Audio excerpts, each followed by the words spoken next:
नमस्कार, आप देख रहे हैं चैनल न्यूज। मैं हूं आपके साथ उन्नति भटनागर। बुलेटिन की शुरुआत बड़ी खबर के साथ दिल्ली से आ रही है। एनसीआर में शीतलहर का प्रकोप लगातार जारी है। मौसम विभाग ने ऑरेंज अलर्ट जारी किया है। तो दिल्ली, यूपी, राजस्थान और बिहार में भी अलर्ट। आईएमडी ने घने कोहरे का ऑरेंज अलर्ट जारी किया है। पहाड़ों पर बर्फ से मैदानों में ठंड बढ़ती हुई नजर आ रही है।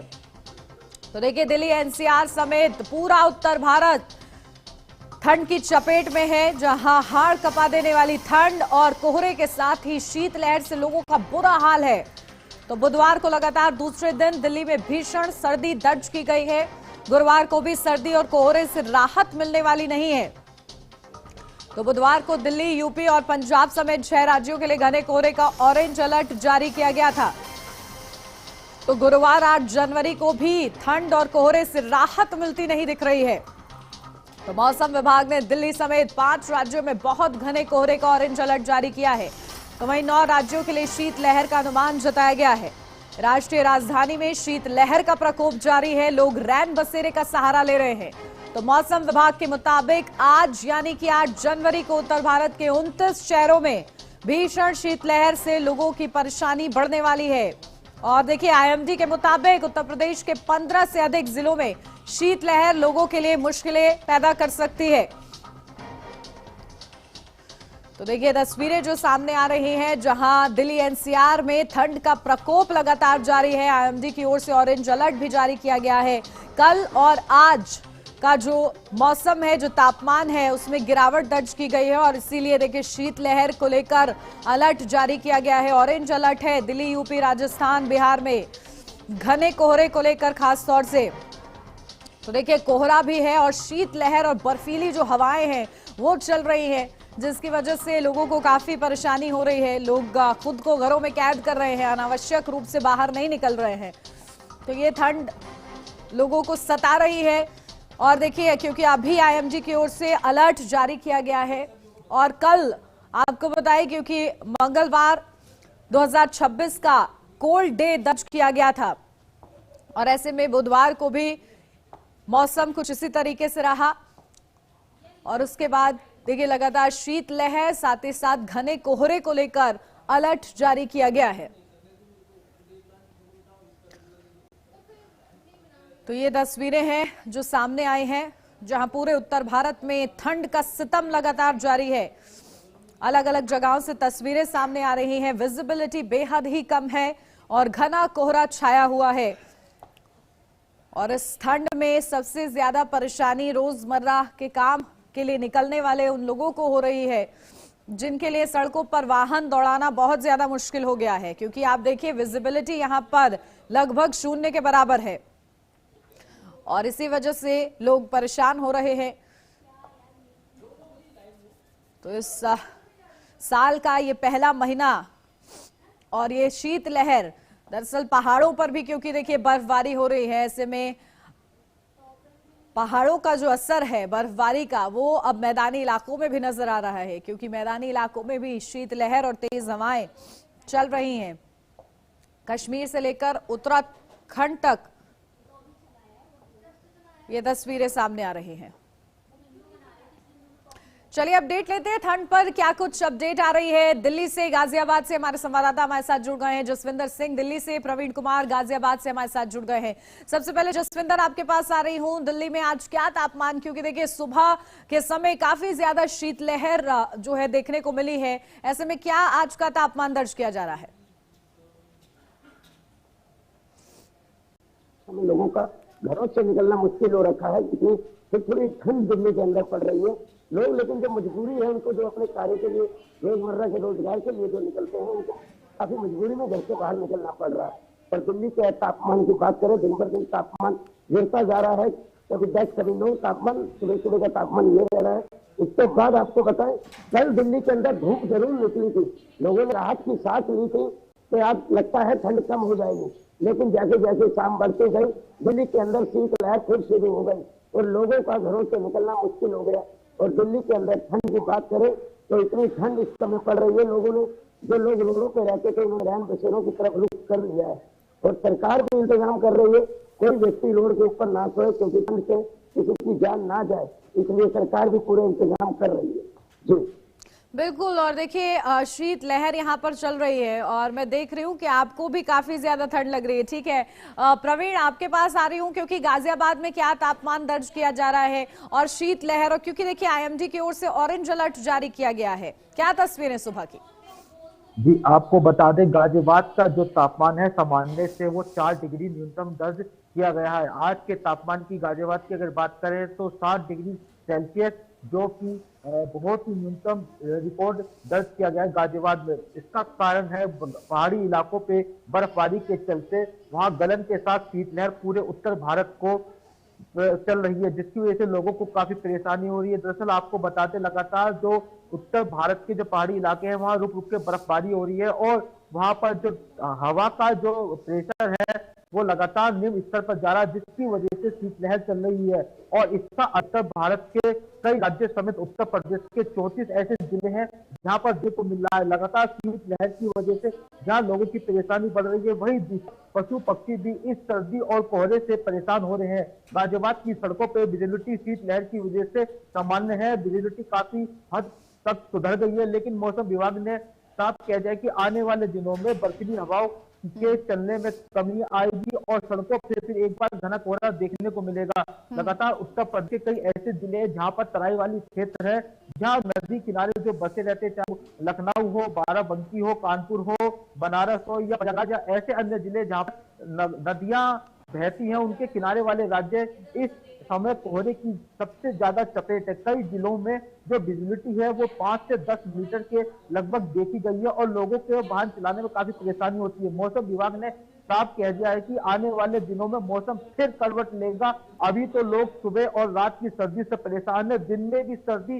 इस तरीके से अपना प्रकोप दिखाएगी कि लोगों को घर में बंद रहने पे महसूस करा देगी। जी बिल्कुल। और देखिए ठंड ने जो आगाज किया है और खासतौर से इस नए साल के पहले महीने में यकीनन जो है सर्दी अभी थोड़े दिन और सताने वाली है, नजर आ रहा है। ठीक है, आपके पास आ रही हूँ जसविंदर, क्योंकि देखिए लगातार दिल्ली में प्रदूषण भी है, साथ ही साथ वहां पर घना कोहरा भी है। ऐसे में जो राहगीर हैं उन पर क्या असर हो रहा है, किस तरीके से सड़कों पर सन्नाटा आपको देखने को मिल रहा है?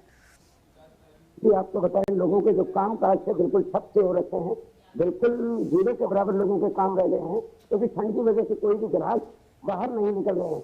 इसके चलते दिल्ली के अंदर जो रोडों के ऊपर है भीड़ भी कम हो चुकी है और गाड़ियां जो लोग बाहर से आ रहे हैं उनकी गाड़ियां रेंट से ही निकल रही है, क्योंकि एक तो कुल है, दूसरा धुंध का भी असर दिल्ली के अंदर देखने को आपको बताए। और ठंड का तो इतना असर है कि लोग जो काम काज दिहाड़ीदार लोग हैं वो मजबूरी में घर से बाहर निकल रहे हैं। अगर उनको अगर दिहाड़ी में खाना घर मिलता रहे तो वो बेचारे घर से बाहर भी ना निकले। दिल्ली के अंदर इतनी ठंड इस समय है क्योंकि लोगों का जीना तक पर हो रखा है इतनी ठंड की वजह से, इतनी थोड़ी ठंड दिल्ली के अंदर चल रही है।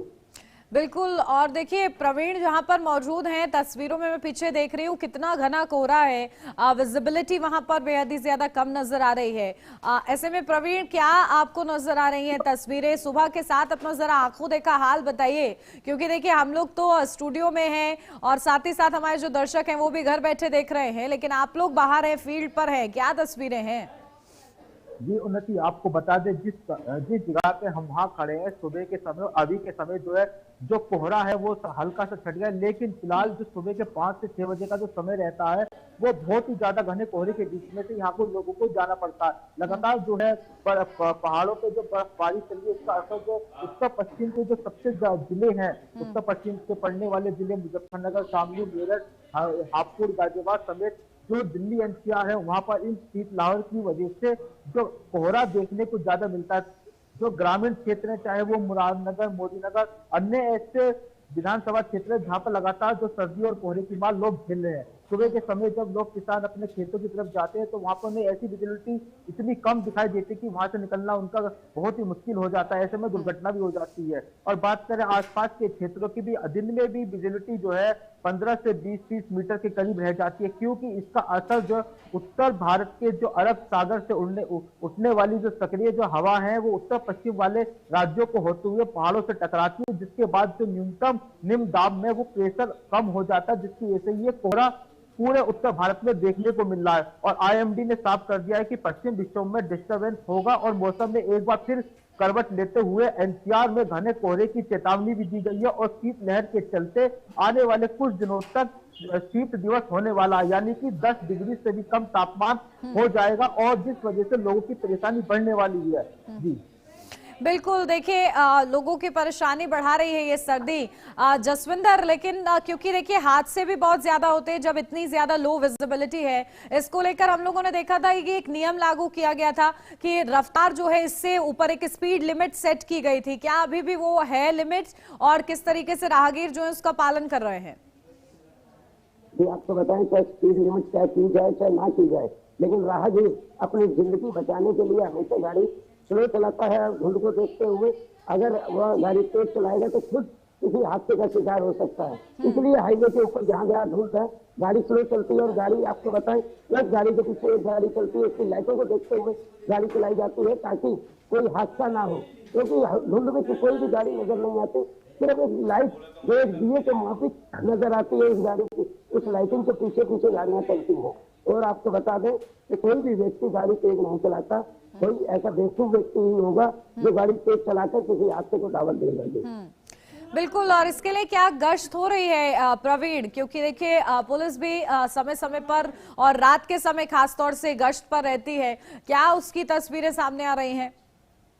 ये आपको बता दें, दरअसल रात के समय और दिन के समय जो ट्रैफिक पुलिस कर्मी है वो हाईवे और मुख्य चौराहे पर तैनात रहते हैं। ऐसे में कोहरे में जो दुर्घटनाएं होती है उसकी संभावना बढ़ जाती है। गाजियाबाद के यातायात ट्रैफिक डीसीपी त्रिगुण विषय ने निर्देश दिए थे कि हाईवे और एक्सप्रेस पे कोहरे की वजह से लगातार दुर्घटनाएं बढ़ रही है, जिसकी संभावनाओं को रोकने को लेकर उन्होंने एक निर्देश जारी किया था कि हल्के वाहनों की जो स्पीड लिमिट है वो 60 किलोमीटर प्रति घंटा और वहीं 60 किलोमीटर प्रति घंटा कर दी गई थी ताकि दुर्घटना से बचाई जा सके। इसकी मॉनिटरिंग हाईवे पर लगे सीसीटीवी कैमरों से की जा रही है और लगातार घने कोहरे की चेतावनी के बीच ट्रैफिक पुलिस भी सड़कों पर अलर्ट दिखाई दे रही है ताकि दुर्घटनाओं से होने से बचाई जा सके। प्रशासन भी इसकी तैयारियों में जुटा हुआ है। सड़कों के मुख्य चौराहों पर अनाउंसमेंट किया जा रहा है कि कोहरे के दौरान अगर कोई वाहन चला रहा है तो उसमें अपनी गाड़ी को फॉग लाइट और हेडलाइट जलाकर चले ताकि दुर्घटना से बचा जा सके। और लगातार ऐसे प्रशासन की तरफ से चौराहों पर जो पोस्टर लगाए जा रहे हैं और उनको जागरूकता भी फैलाई जा रही है कि आईएमडी ने साफ कर दिया कि आने वाले दिन कोहरा सड़कों पर और दिखेगा। इसको देखते हुए ट्रैफिक पुलिस भी अलर्ट मोड पर है और लोगों को जागरूक कर रही है। बिल्कुल, और जसविंदर प्रशासनिक तौर पर क्या इंतजाम नजर आ रहे हैं, क्योंकि ऑरेंज अलर्ट अब जारी कर दिया गया है? जी आपको बताएं, सरकार की तरफ से रहन बसेरों के अंदर पूरे इंतजाम कर दिए गए हैं ताकि कोई भी व्यक्ति बाहर सड़कों पर ना सोए, क्योंकि ठंड दिल्ली के अंदर बहुत ज्यादा इस समय चल रही है। कोई भी हादसा ना किसी ठंड की वजह से किसी के साथ हो, उनके चलते रहन बसेरों के अंदर पूरी तरह से इंतजाम कर दिए गए हैं। संख्या बढ़ा दी गई है, जगह बढ़ा दी गई है। जो दिल्ली के अंदर कई कई जगह मोहल्ला क्लिनिक किए थे उनके अंदर लोगों के सोने की जगह बना दी गई है। और जो रहन बसेरे तो पहले थे ही, हर रहन बसेरों के अंदर पूरी तरह से पुख्ता इंतजाम दिल्ली सरकार ने इस समय कर रखे हैं ताकि किसी भी व्यक्ति को ठंड की वजह से कोई परेशानी ना हो। बिल्कुल, और दिल्ली में तो देखिए जसविंदर डबल अटैक है, ऐसे में उस डबल अटैक में कितनी सावधानी बरती जा रही है? क्या प्रदूषण में कमी दर्ज की जा रही है, क्योंकि मौसम अब बढ़ रहा है और शीतलहर चल रही है? जो प्रदूषण पीछे अभी कुछ समय पहले कम जरूर हुआ था, लेकिन दिन बर दिन प्रदूषण भी बढ़ता जा रहा है, क्योंकि ठंड जैसे जैसे बढ़ती जाएगी प्रदूषण का लेवल भी बढ़ता जाएगा, क्योंकि हवा के अंदर जो नमी रहती है उससे जो प्रदूषण के कण होते हैं वो ऊपर नहीं जा पाते, जिस कारण दिल्ली के अंदर प्रदूषण की मात्रा फिर बढ़ती जा रही है। लेकिन लोगों को प्रदूषण की मार इस समय कम लग रही है, लेकिन ठंड की मार ज्यादा महसूस हो रही है, क्योंकि लोग इस समय प्रदूषण को भूल चुके हैं और ठंड से इस समय जूझ रहे हैं। बिल्कुल प्रवीण, और स्कूलों में क्योंकि देखिए लगातार फैसले लिए जा रहे हैं जहां सरकार की ओर से कि जो निजी और क्या कहते हैं सरकारी स्कूल हैं वहां पर बच्चों की आवाजाही इस तरीके से ना हो कि वो प्रभावित हो इस भीषण ठंड में, इसलिए स्कूलों को बंद रखा गया है। निर्देशों का किस तरीके से पालन हो रहा है?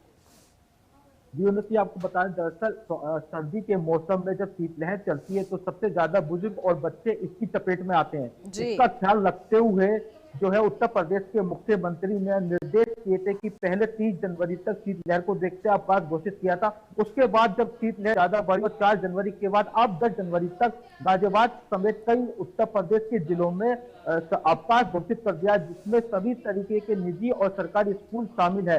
इसको देखते हुए लगातार जो गाजियाबाद जिलाधिकारी है उन्होंने बीएसए को निर्देश किया कि ऐसे स्कूलों को चिन्हित करें जो सर्दी में बच्चों को स्कूलों में बुला रहे हैं और आदेश का उल्लंघन कर रहे हैं, उनके खिलाफ कार्रवाई भी की जाए। लेकिन देखा जाए तो बीएसए की तरफ से मॉनिटरिंग की जा रही है और स्कूल में जाने वाले बच्चों के जो स्कूल हैं उनके प्रबंधक के खिलाफ कार्रवाई भी की जा रही है। अभी भी देखा जा रहा है कि कई स्कूल जो हैं वो खुले हुए हैं। हालांकि 9वीं से कक्षा 8 तक के सभी स्कूलों में अवकाश घोषित कर दिया।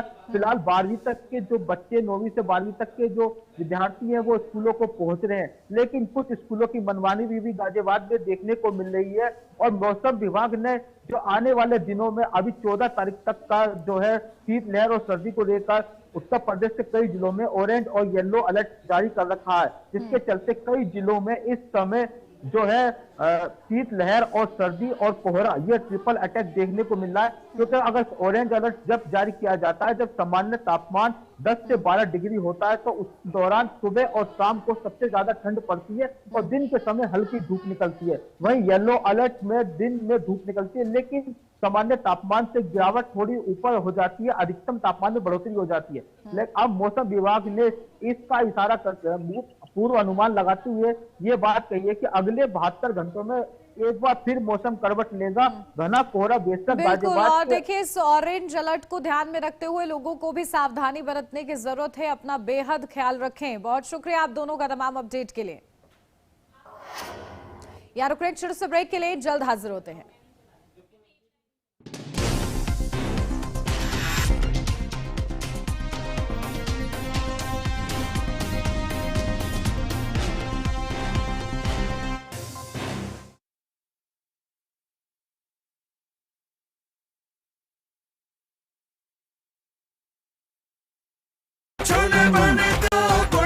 गोल्डी छोले मसाले, जहाँ जाएं रिश्ते बनाएं। गोल्डी लाए हैं फ्रेश लॉक टेक्नोलॉजी, जो रखे मसालों को हर समय फ्रेश। हर रोज हो जाता हूँ लेट, साफ नहीं होता है मेरा। अबे घोचू, अथा इंडिया को मालूम है, पेट दफा हर रोग दफा। ये मेरी लाइफ का सबसे बेस्ट पल है। आईवीएफ से मुझे मिला खुद का बच्चा पाने का बेस्ट मौका। इंदिरा आईवीएफ की खास टेक्निक देती है आने वाले बच्चे को एक नेचुरल गर्भ जैसा वातावरण और बढ़ाती है खुशखबरी का मौका। इंदिरा आईवीएफ, खुशखबरी का बेस्ट मौका। मुल्तानी कोका कॉफ सिरप, इसके तुलसी जैसे गुणकारी तत्व तुरंत असर दिखाएं और खांसी को कहें गुड बाय। मुल्तानी कोका कॉफ सिरप। जब सत्ता सवालों से कतराए, जब मुद्दे धुंध में छिप जाए, तब जरूरी है कि ऐसी आवाज जो शोर नहीं प्रहार करे। देखिए प्राइम टाइम प्रहार मेरे साथ, सोमवार से शुक्रवार सिर्फ HNN न्यूज पर।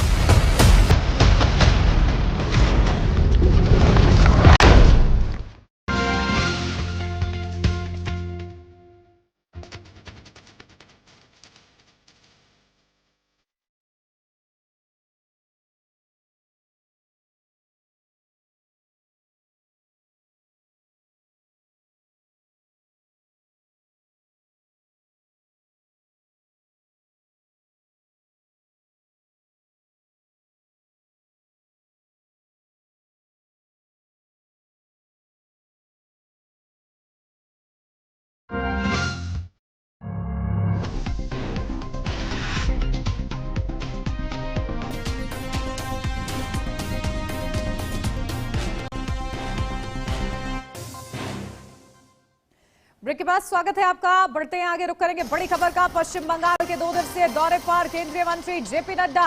बीजेपी की कोर कमेटी की बैठक करेंगे जेपी नड्डा। आगामी विधानसभा चुनाव की तैयारियों की समीक्षा करेंगे। कार्यकर्ताओं से जमीनी फीडबैक भी बोलेंगे। कल मंत्रालय से जुड़ी आधिकारिक बैठकों में हिस्सा भी लेंगे। तो ये बड़ी खबर, जहां बीजेपी की कोर कमेटी की बैठक में हिस्सा लेने के लिए जेपी नड्डा का खास दौरा पश्चिम बंगाल का बताया जा रहा है। आधिकारिक बैठकों में भी वो हिस्सा लेते हुए नजर आएंगे, रणनीति पर मंथन करेंगे, क्योंकि चुनाव नजदीक है पश्चिम बंगाल का। और ऐसे में सियासत जमकर हो रही है पश्चिम बंगाल में, चाहे एसआईआर का मुद्दा हो, बाबरी मस्जिद का मुद्दा हो।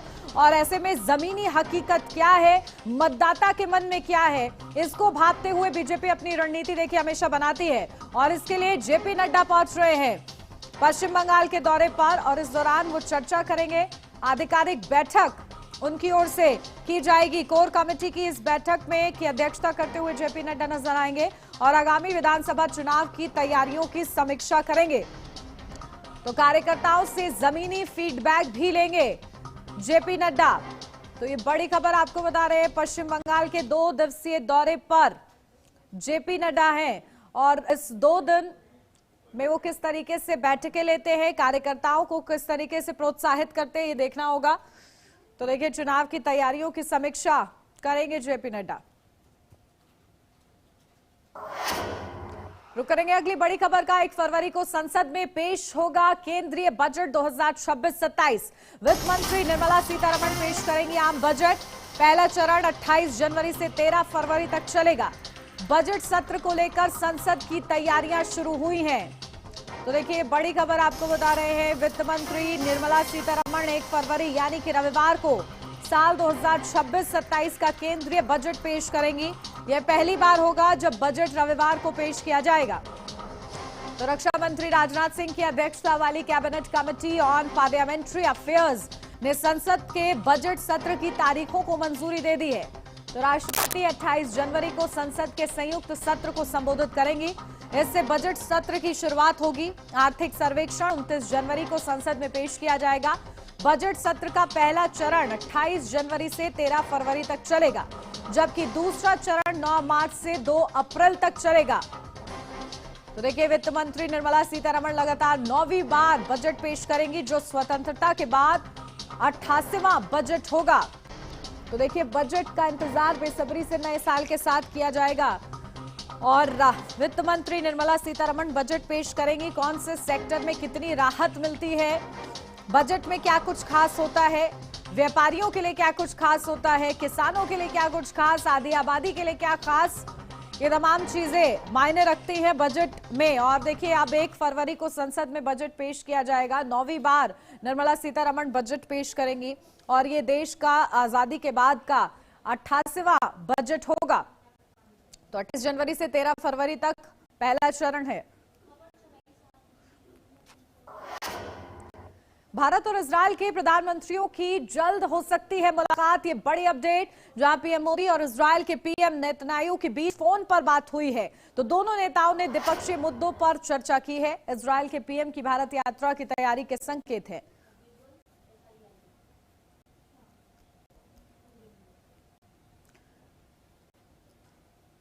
तो देखिए, भारत इजरायल संबंधों को और मजबूती मिलने की संभावना है।